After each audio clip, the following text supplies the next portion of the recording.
Hey guys, welcome to my குட்டி black. இன்றைக்கி வந்துட்டு பாண்டியிலேருந்து சென்னை கிளம்பியாச்சு. எதுக்கு அப்படின்னா பாப்பாவோட ஸ்கூல் சொன்னல.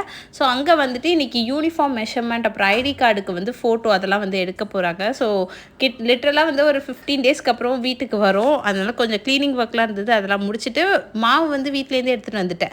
ஸோ அதில் வந்து தோசைலாம் ஊற்றி சாப்பிட்டுட்டு நேராக வந்து ஸ்கூலுக்கு வந்து கிளம்பியாச்சு. ஸோ அங்கே வந்துட்டு அந்த யூனிஃபார்மோட மெஷர்மெண்ட், அப்புறம் யூனிஃபார்ம் எப்படி இருக்கும் அப்படின்லாம் டிஸ்பிளே பண்ணி வச்சுருந்தாங்க. ஸோ பார்த்தோன்னே எனக்கு ஃபஸ்ட்டு கொஞ்சம் ஷாக் ஆகிடுச்சு. ஏன்னா மேலே வந்து ஒயிட் இருக்கிறதுனால நம்ம கொஞ்சம் மெயின்டெனன்ஸ் தான் கொஞ்சம் டிஃபிகல்ட்டாக இருக்குமோ அப்படின்ற மாதிரி இருந்தது. அண்ட் 2 டேஸ் வந்து ட்ராக்ஸ், அதனால் ஒன்றும் ப்ராப்ளம் கிடையாதுன்னு நினைக்கிறேன்.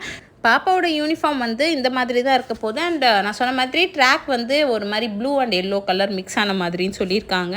ஸோ பார்ப்போம் எப்படி இருக்க போகுது அப்படின்னு சொல்லிட்டு. அண்ட் இதெல்லாம் வந்து எங்கள் வீட்டோட முன்னாடி கொஞ்சம் கார்டன் மாதிரி வச்சுருந்தோம்ல, அதில் வந்து பிளான்ஸ் எல்லாம் தாறுமாறாக வளர்ந்துருந்தது. ஏன்னா மெயின்டெனன்ஸ் இல்லாததுனால அந்த சில பிளான்ட் வந்து செத்து போயிருந்தது. ஸோ ஊருக்கு போனதுக்கப்புறம் தான் திருப்பி இதெல்லாம் வந்து பத்திரமா கொண்டு வரணும்.